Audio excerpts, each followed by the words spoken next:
He's a tugboat and a friendly tugboat too. A friendly tugboat too. Oh, Theodore likes to do the things that friendly tugboats do. Hello. Do my fish look unhappy to you? They sure do to me. I wonder what's wrong. I think I'll call a pet shop.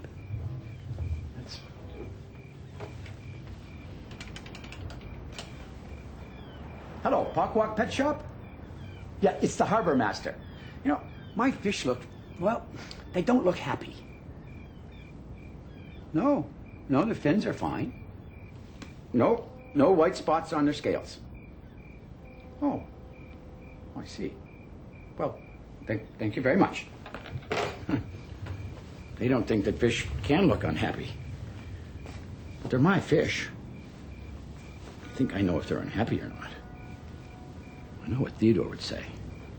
No, he doesn't know my fish either. But he does know Pugwash. And let me start at the beginning.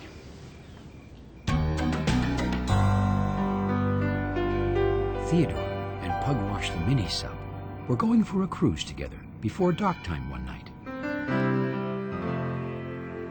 Theodore, do you think we'll ever get to go out on the ocean? Said Pugwash. Maybe. One day, Said Theodore. When I'm an ocean tug. And I'm a great undersea explorer. Added Pugwash. Well, we'll have fantastic adventures together. They were just passing Lily the lighthouse on their way back when Pugwash dived deep.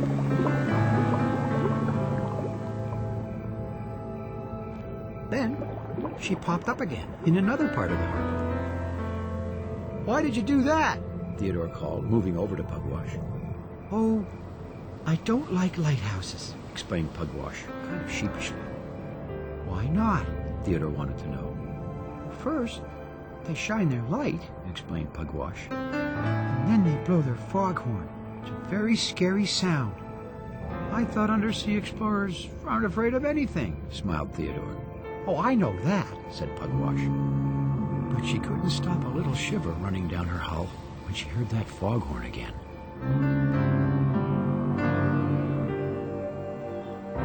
The following morning, Stewiacke took Pugwash to the shoreline outside the big harbor. Pugwash was going to take underwater pictures. Remember that Ecum-Secum Circle isn't far from here, said Stewiacke. Stay close. I know. Said Pugwash. You see, some said Ecum-Secum Circle was a place where ships sometimes got lost forever. Diving! Announced Pugwash. Time passed quickly that day. Pugwash cruised along, taking pictures of the underwater rocks along the coast. Soon, it was time for her to come up again. But Pugwash was in for an awful surprise.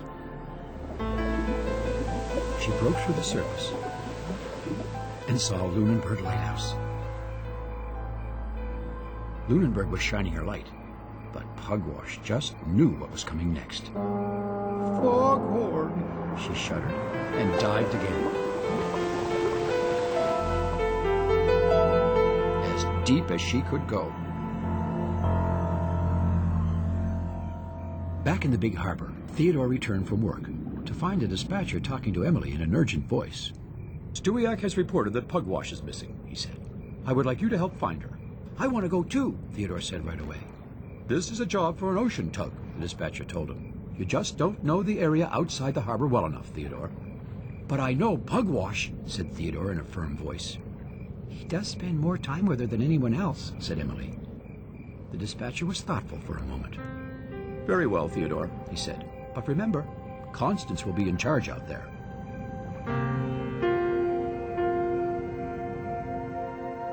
Meanwhile, Pugwash had found the entrance to an underwater cave.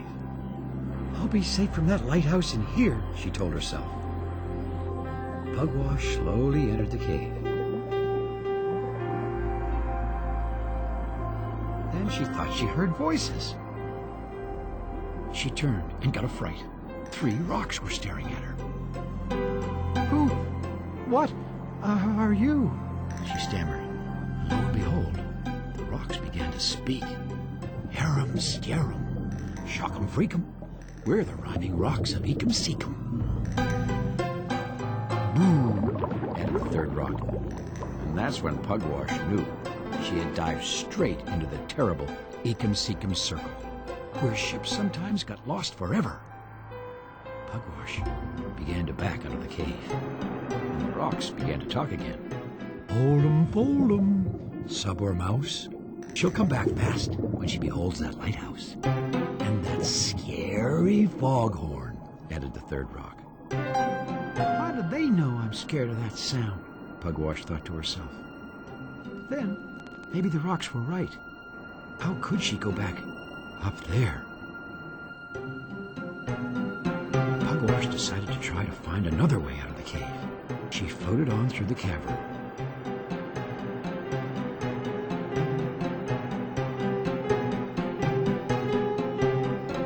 And found another opening. But as soon as she was poking her nose out, a great light from above made her gasp out loud. Right away, she was sure what the light was. A monster lighthouse waiting for her up there. And if it was a monster lighthouse, she knew what was coming next. The biggest, loudest, scariest foghorn in the whole wide, wet ocean.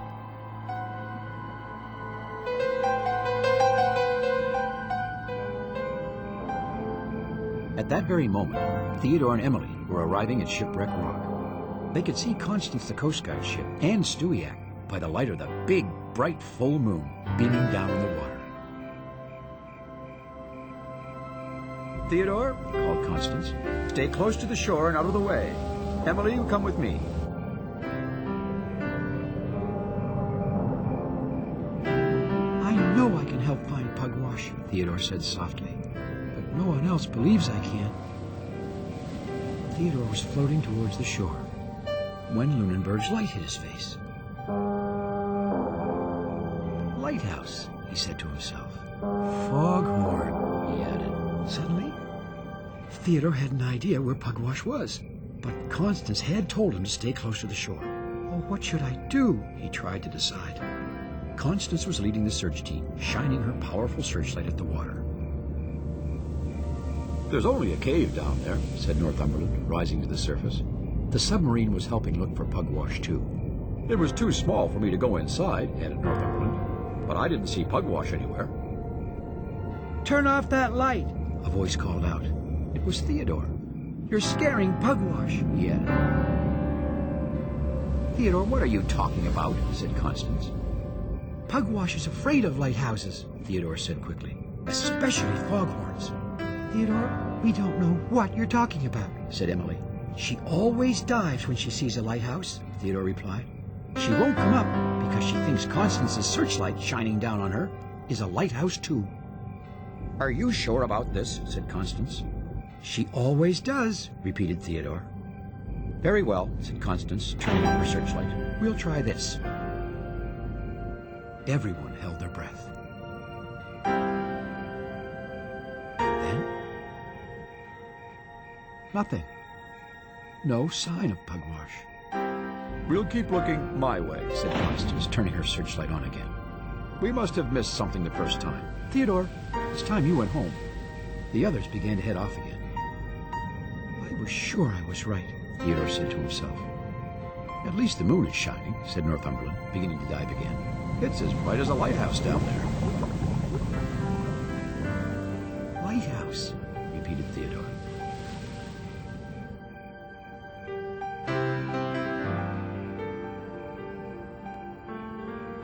Wait, He shouted out loud. What is it now, Theodore? Said Constance. Pugwash is down there. She won't come up because she's afraid of the light from the moon. I thought you said she was afraid of the lighthouse, said Constance, beginning to lose her temper. Or was it my searchlight? Well, which is it, Theodore? From under the water, Continued Theodore. She might think the moon is a giant lighthouse, shining down on her. What are we going to do? Said Stewiacke. Make the moon go away? Theodore saw that Owen, the giant oil rig, was nearby. that's exactly what we're going to do, He said. We have to move Owen here, now. Theodore, snapped Constance. I've heard just about enough of your wild ideas for one night. We know how to search for someone out here. My friend is down there, Said Theodore with a voice as hard as the steel he was built from. and I'm going to find her. I'll help you. Emily said quietly. I hope you're right about this, Constance said slowly. I hope I'm right too, Theodore thought to himself.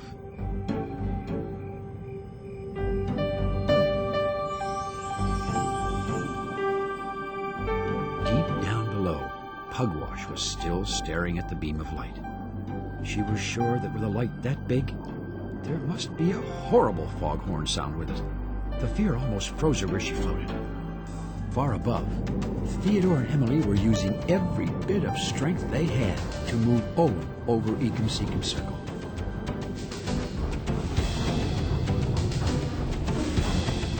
Here I come to make the moon disappear, hollered Owen in his extra loud voice.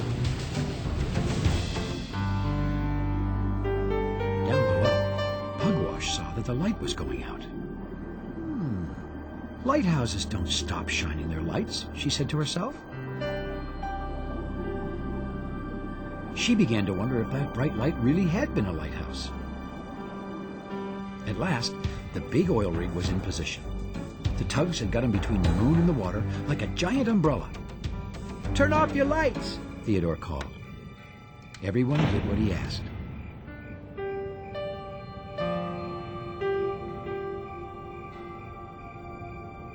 No sign of her. Said Northumberland. Theodore heard Lunenburg's foghorn in the distance, and he had another idea. Before he could think about what to do, Theodore blew his loudest whistle. In the dark depths, Pugwash heard something. Something familiar. Could it be Theodore's whistle? Or was it those rocks playing tricks on her? Theodore would be trying to find me, she decided. It must be him. And it really is time to be an undersea explorer.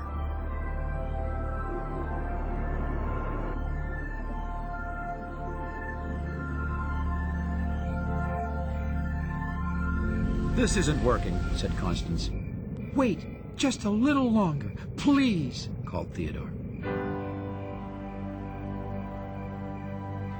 Look, cried Northumberland. it was Pugwash. Pugwash was safe. Everyone blew their loudest whistles. Hooray! Hooray for Pugwash! Hooray for Theodore! Pugwash and Theodore floated very close to each other. I knew you'd know how to find me, Theodore. Pugwash said softly. You're going to make a great ocean tug. And I knew you'd be okay, Pugwash, Smiled Theodore. You're already a great undersea explorer.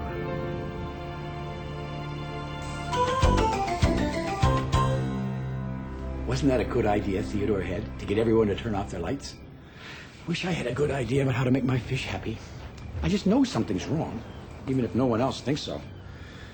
Wait a minute. Turn off their lights. That's it. It's night, and I'm here at the office very late. And usually, I turn the light in the tank off because it's time for my fish to go to sleep. There. Thanks for visiting us here in the Big Harbor. We'll see y'all again next time. Oh, they look much happier.